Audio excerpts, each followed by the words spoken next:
Hello people, it's Captain Trucker. Welcome back to the channel. Today I want to show you guys the house I'm building, and I want to explain some of the processes to build small houses in the Philippines, kind of stuff you got to look out for, how much they cost and stuff like that. But without further ado, I want to show you guys the house first, so here we go.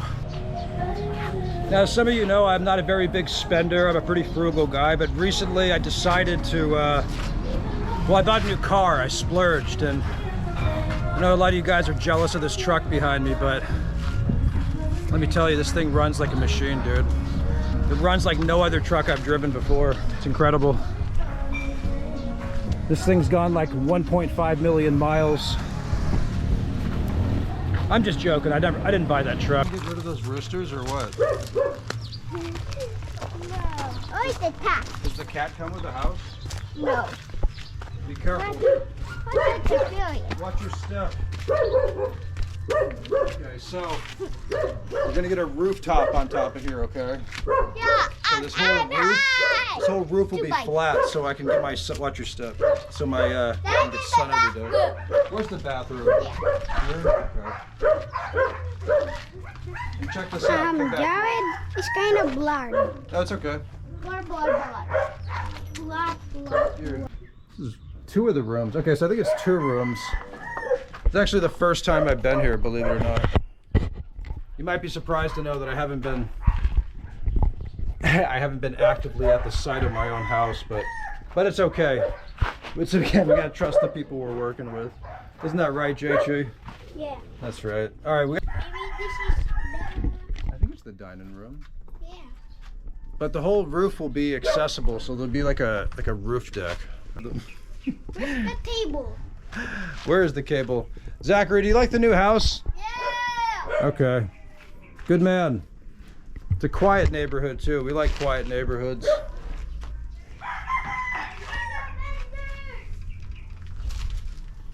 Jared, Yeah. can we find spiders? Can you find spiders? If you want. Can you help me? I don't want to mess with the spiders. You can. Oh. You see that red things? Which ones? There. They're red fruit. This tree right here is going to be cut down. So no tree.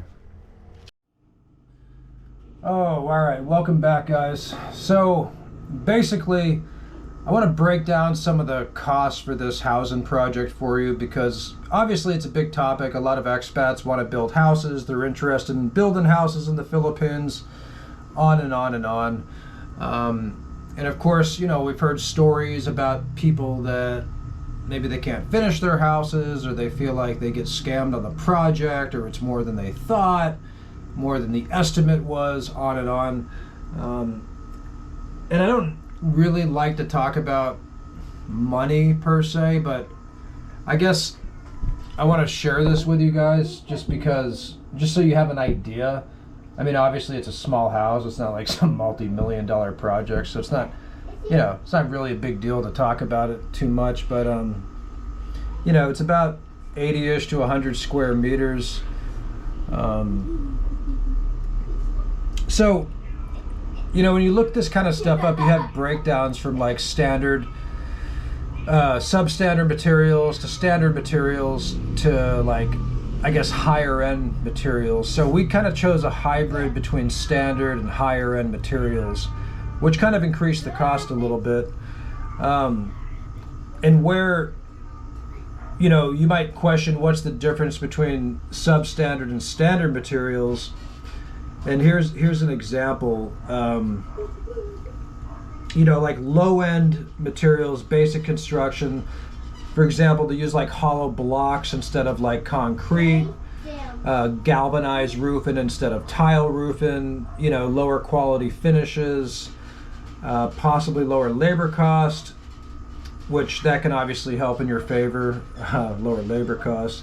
So mid to higher range construction, you know, you got the better quality materials like premium tiles, concrete walls, modern roofing, you know, you got the rebars and stuff like that.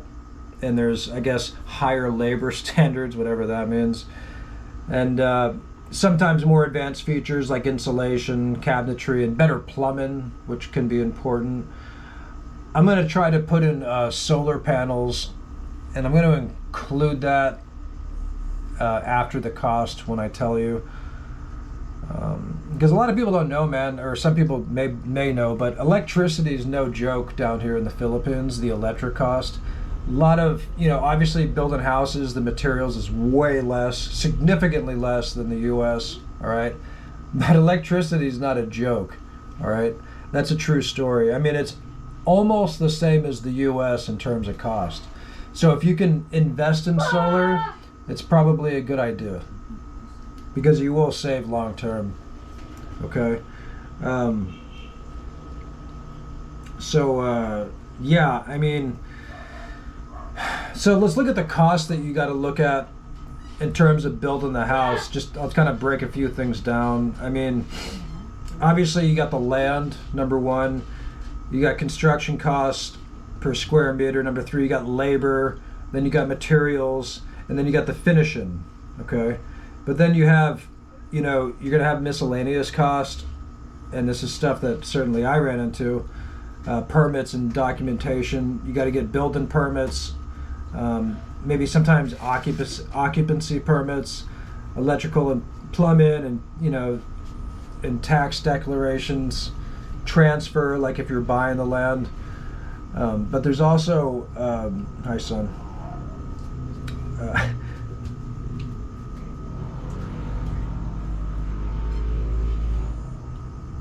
Yeah, and you also got to get barangay clearance sometimes, like basically a building permit where the construction may be taking place. Now, as far as like the land title transfer, an issue that we ran into, it took like maybe 4 months to actually transfer the title, okay? So we couldn't even start building until the title was transferred. And that had nothing to do with the owners of the particular land. That was related to the company that that's managing the subdivision. Okay, I won't say who they are, but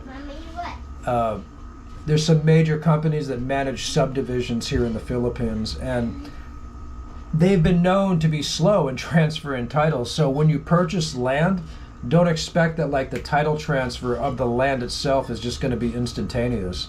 It actually got to the point, we sent friendly messages and emails and whatnot, and it got to the point where it was like, hey, we're going to have to get a lawyer and start doing demand letters if you're not going to transfer the title. I mean, what's up?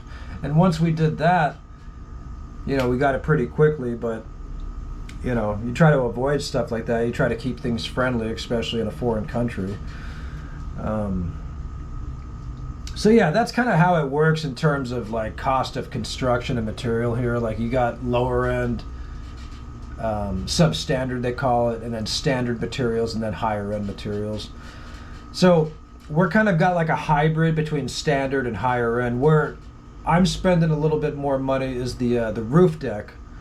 So it's a small house. It's only a 2-bedroom with a fairly large living room, a kitchen, a bathroom. But the roof deck I was keen on that because I really like just baking out in the sun during the day and, hanging out on the roof. It's almost like a second story, and I don't know, I kind of like that idea. So, we're paying a little bit more for that. But let's go and break down some of that stuff I was talking about in terms of land. Okay, so the cost for the land for me was about 450,000 pesos. So, maybe about 8,000-ish US dollars, somewhere around there, which is, pretty good, not too bad. Obviously, foreigners can't own land, can't own houses or anything like that, so it's, transferred all to my son, basically, who's a dual citizen. And like I said, with construction costs, you can go low end, mid range, or high end. We're doing sort of a hybrid between mid and high, I guess.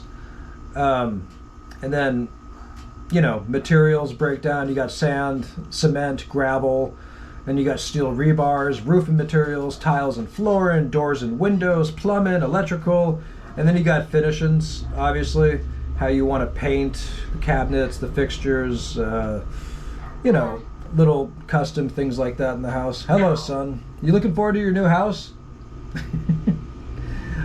You know you're a homeowner at age 6? I didn't own a house at age 6. Come in. All right. Go draw something, son. I'm going to finish this, okay?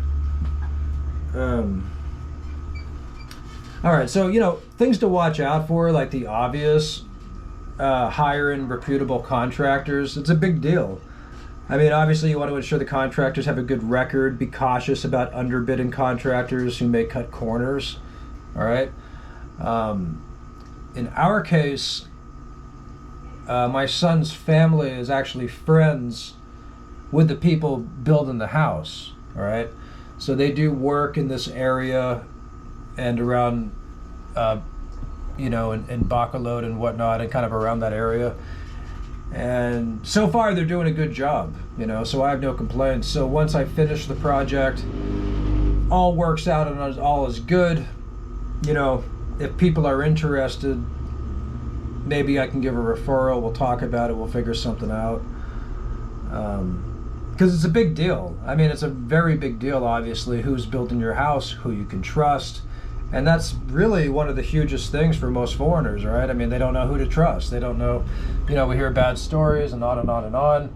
And I gotta tell you guys, like I said in the video, I mean, that was like, I think the first or second time I'd actually been to the construction site, okay? So I haven't even been here.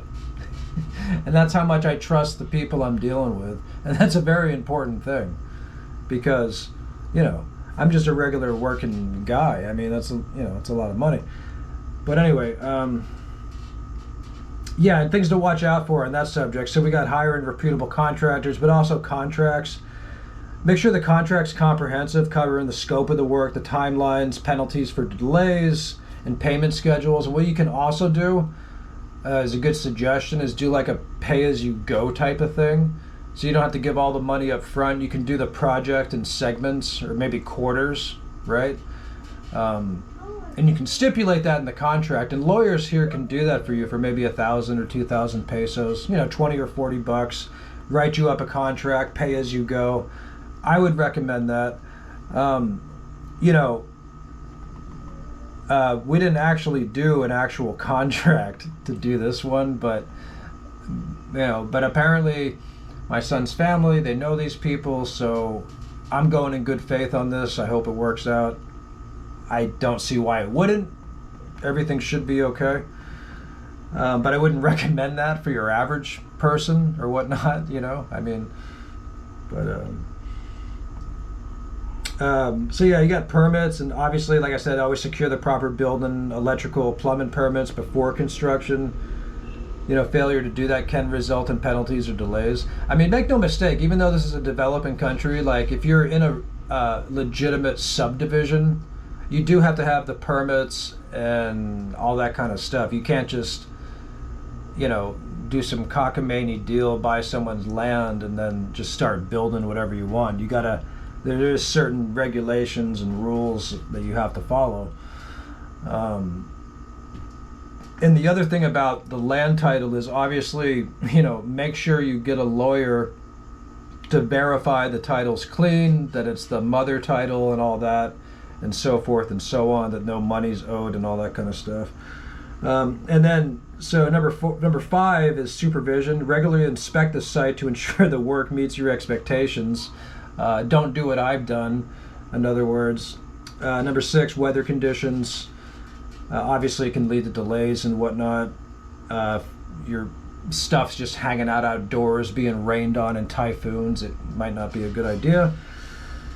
And, you know, you got to prepare for hidden costs. It happens every time. It happens to everybody. There's just always something that will come up, you know. Like I said, we decided to, I guess, add this sort of roof deck thing and kind of increase the quality of materials. So, you know, we're going to end up paying an additional, basically 500,000 pesos. And, you know, that's just the way it goes. But that was our choice, you know. It wasn't like a surprise or something. Okay. So I think I pretty much covered that. And, you know, again, obviously this can vary where you build, who you're dealing with. This is in the provinces. I've looked on like ChatGPT and stuff as far as rates, and they always vary. I mean, you can't get a consistent rate, but I'll just tell you guys that one out. But anyway, that's it. I hope it helps, but I'm looking forward to finishing the house. I'm trying to figure out if I'm going to finish it now or maybe in a little while, kind of going back and forth on that. But anyway, let me know what you guys think. Let me know if you want to build a house here in the Philippines, if you've thought about it.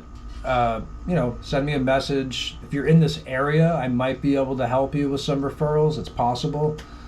But yeah, anyway, thanks for watching, guys. Captain Trucker. Be good out there.